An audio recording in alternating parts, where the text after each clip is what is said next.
আসসালামু আলাইকুম viewers, আক্তারস mini কিচেনে আজকের রেসিপিতে সবাইকে স্বাগত জানাচ্ছি। আজ আমি সুজির মোহনভোগ তৈরি করব। সুজির মোহনভোগ তৈরি করার জন্য আমি চুলায় একটি কড়াই বসিয়ে দিয়েছি। চুলার আঁচ এ পর্যায়ে মিডিয়ামের চাইতে কম করে দিয়েছি। এখন আমি এখানে 2 টেবিল চামচ ঘি দিয়ে দিচ্ছি।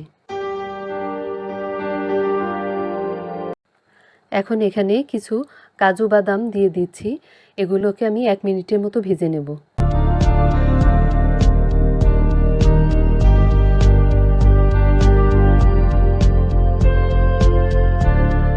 বাদামগুলো 1 মিনিট ভেজে নেওয়ার পর আমি এখানে কিছু কিশমিশ দিয়ে সব কিছু একসঙ্গে ভেজে নিচ্ছি।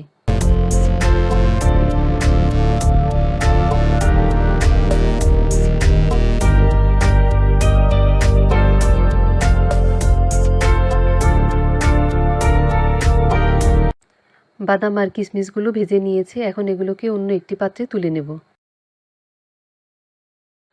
ওই একই কড়াইয়ের মধ্যে আমি হাফ কাপ সুজি দিয়ে দিচ্ছি, আর এই সুজিগুলোকে আমি 4-5 মিনিট ভেজে নেব।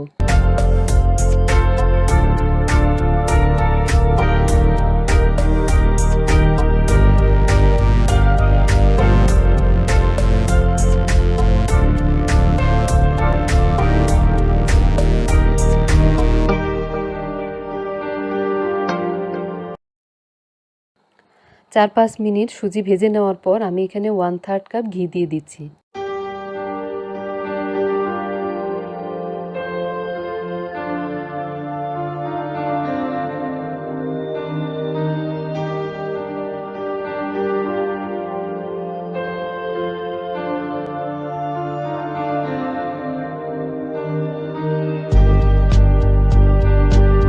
ঘি দিয়ে সুজি 1 মিনিট ভেজে নেব।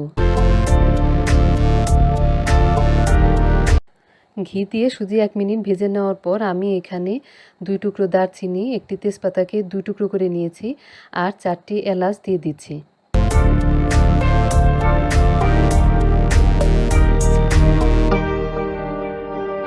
এখন এটাকে কিছুক্ষণ ভেজে নেব। 2-3 মিনিট সুজি ভেজে নেওয়ার পর এখন আমি এখানে 1 লিটার দুধকে জাল করে হাফ লিটার করে নিয়েছি। ওই দুধটাকে আমি এখন একদিকে ঢেলে দেবো আর অন্যদিকে সুজিটাকে নাড়তে থাকবো, আর এ পর্যায়ে চুলার আঁচটা লোতে থাকবে।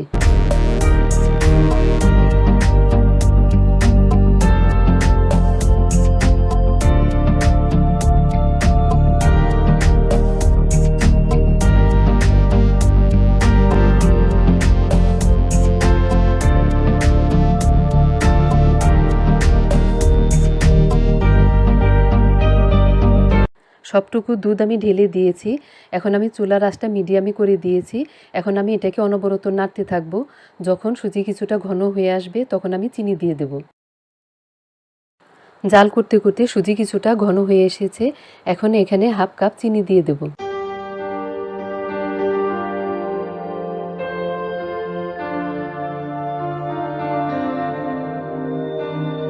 সুজি থেকে বেশ কিছুটা পানি উঠবে।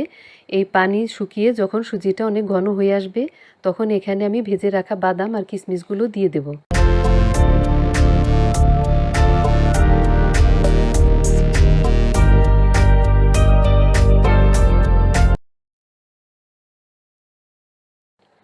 চিনির পানিটা শুকিয়ে সুজি ঘন হয়ে এসেছে। এখন এখানে ভেজে রাখা বাদাম আর কিশমিশের অর্ধেকটা দিয়ে দেব, বাকিটা পরে দেব।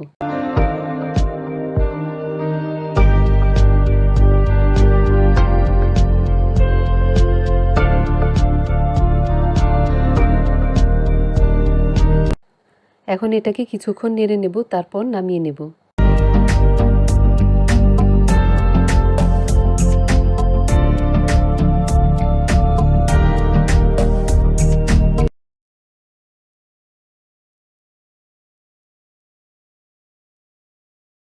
তৈরি হয়ে গেল ভীষণ মজার সুজির মোহনভোগ।